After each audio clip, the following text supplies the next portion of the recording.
आज करूयात गव्हाचं पीठ आणि गुळापासून केलेली गुळपापडी। ही रेसिपी एकदम पौष्टिक आहे आणि लहानांपासून मोठ्यांना ही सगळ्यांनाच आवडेल। अगदी साधी सोपी रेसिपी आहे। गुळपापडी कशी करायची ते बघूयात। तर सगळ्यात आधी कढई घेतली, कढई हलकी गरम करायची आणि गरम झाली की त्यामध्ये घालायचं आहे अर्धा कप तूप। अर्धा कप मी तूप घेतले, त्यातलं अगदी जरासं मी चमचाभर तूप ठेवते नंतर घालायला। तूप हलकं मेल्ट व्हायला सुरुवात झाली की त्यामध्ये घालायचं 1 कप गव्हाचं पीठ।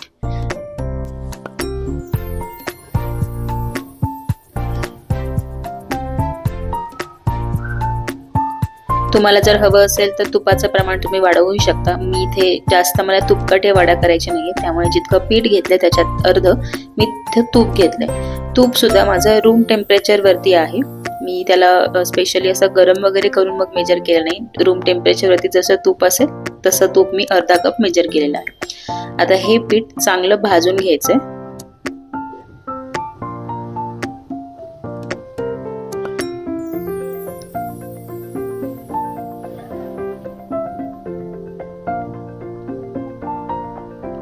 जे आपण 1 चमचाभर तूप ठेवले ना ते नंतर आपण घालणार आहोत। थोडंसं हे पीठ भाजून झालं की त्यानंतर थोडंसं हे उरलेलं तूप घालायचं।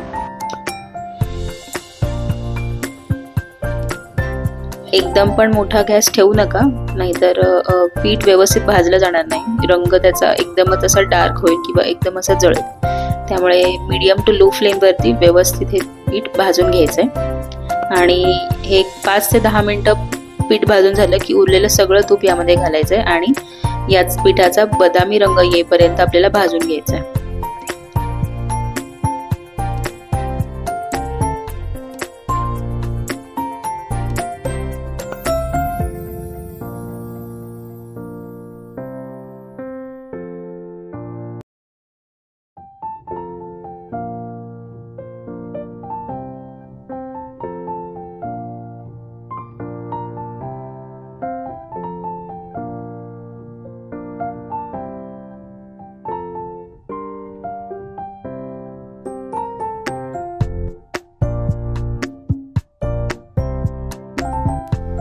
तूप बघा आता सगळ्या पिठाला व्यवस्थित झालेला आहे आणि हलका या पिठाचा रंग सुद्धा बदललेला आहे। मिश्रण हे अजिबात ड्राय आता वाटत नाहीये, अगदी मॉइस्ट हे पीठ आता झालेलं आहे।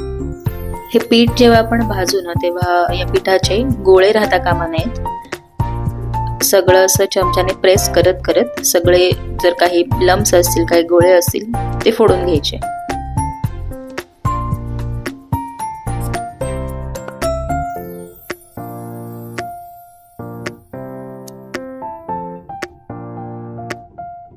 पीठ आता आपलं 90% भाजून झालेलं आहे, म्हणजे साधारण एक मीडियम टू लो फ्लेम वरती 15 ते 20 मिनिटं झाली असतील। आता यामध्ये घालायचंय सुकं खोबरं। डेसिकेटेड कोकोनट वापरा किंवा डायरेक्टली जर नारळाची वाटी असेल तर ती सुकी वाटी खिसून पाव कप त्याचं प्रमाण घ्यायचं।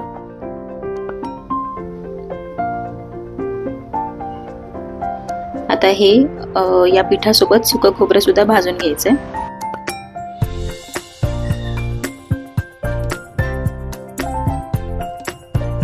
हे जे डेसिकेटेड कोकोनट आहे त्याला भाजायला फारसा वेळ लागत नाही, त्यामुळे पिठासोबतच हे व्यवस्थित भाजलं जातं। त्यामुळे सेपरेटली असं भाजून घ्यायची गरज नाही। आता हे पुन्हा 3 ते 4 मिनिटं आपल्याला चांगलं भाजून घ्यायचंय, चांगलं परतवून घ्यायचंय।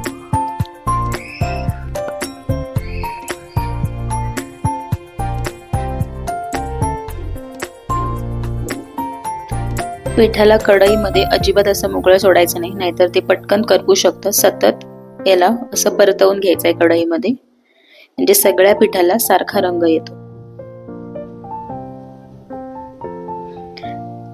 आता आपलं खोबरं परतवून झालं की यामध्ये घालायची खसखस। खसखस घालणं हे कम्प्लिटली ऑप्शनल आहे, तुमच्याकडे असेल तर घाला, नाही घातली तरीही चालेल। खसखस घातल्यावर सुद्धा आणखी 2 ते 3 मिनिटं आपल्याला परतवून घ्यायचंय।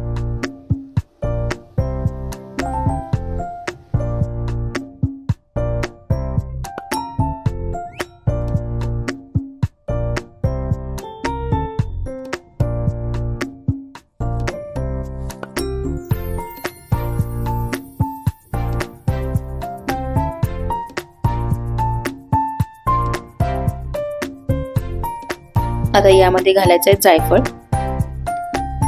इथे मी गॅस बंद केलेला आहे आणि गॅस बंद करायचा आहे, जायफळ किसायचं आहे। जायफळ सगळ्यात शेवटी घातले कारण त्याचा फ्लेवर हा शेवटपर्यंत राहतो म्हणून। जायफळ घालायचं नसेल तर त्याऐवजी सुंठ पावडर किंवा वेलची पावडर हे सुद्धा आपण इथे घालू शकतो। जायफळ सगळी मिक्स करून घ्यायचे पिठामध्ये।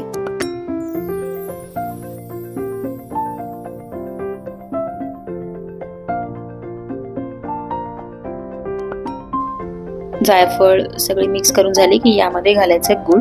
इथे मी पाऊण कप गुळ घेतलाय। 1 वाटी गव्हाच्या पिठासाठी पाऊण कप गुळ घेतलाय। पाऊण कप गुळाने वड्या या गुळ पापडी जी आहे ती एकदम परफेक्ट गोडसर होते।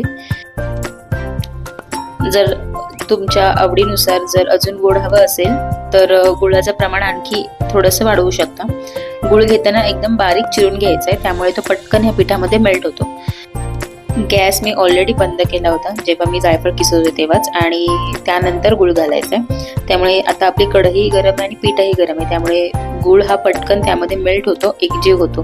आपल्याला अगदी जास्त गरम करायचं नाही, नाहीतर वड्या आपल्या एकदम कडक होणार। आपल्याला एकदम खुसखुशीत अशा वड्या हवेत, म्हणजे इझिली तुटतील, इझिली चावता येतील अशा। गुळ बघा आपला आता बऱ्यापैकी सगळा पिठामध्ये मेल्ट झालेला आहे।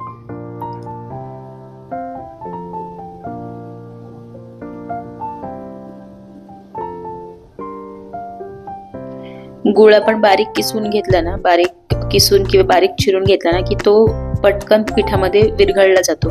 त्यामुळे गुळ घेताना त्याचे असे मोठे मोठे खडे ठेवू नका, बारीक किसून घ्या। आता हे सगळं आपलं गुळ विरघळलं आणि सगळं हे मिश्रण रेडी आहे। ताटाला मी आधीच तूप लावून घेतले, त्या ताटामध्ये आता हे मी सगळं मिश्रण काढून घेतलंय आणि असं चमच्याने प्रेस करून सगळं सेट करून घेते।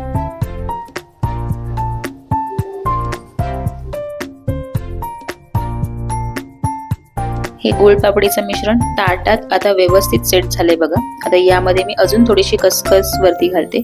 खसखस घालायची नसेल तर तुमच्याकडे काही ड्रायफ्रुट्सचे काप असतील तर तेही इथे आपण घालू शकतो। हाताने थोडंसं प्रेस करून घेते म्हणजे खसखस वडीला व्यवस्थित चिटकेल।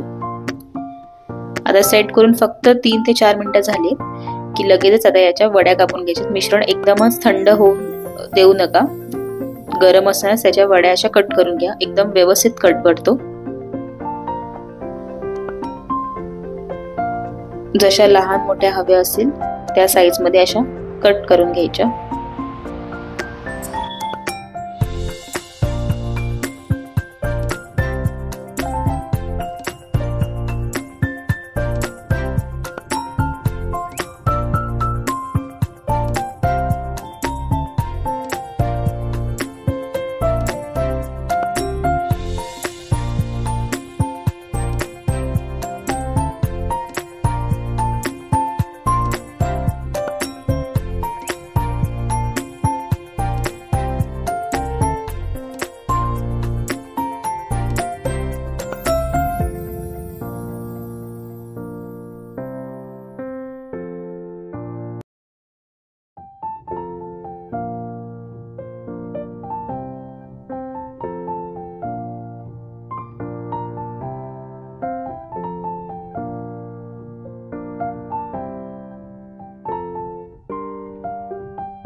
वड्या आता कट करून झालेत आणि हे हलकसं कोमट आहे, म्हणजे एकदम पण थंड नाही पण जरासं कोमट आहे।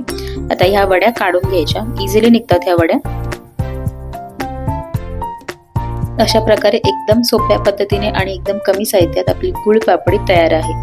तुम्ही सुद्धा या हिवाळ्यात ही रेसिपी नक्की करून बघा आणि कशी होते ही कमेंट बॉक्स मध्ये मला नक्की कळवा। आणि रेसिपी आवडली असेल तर मील्स बाय सुकेशनी या चॅनलला सबस्क्राईब करा, व्हिडिओजना लाईक करा आणि जास्तीत जास्त शेअर करा।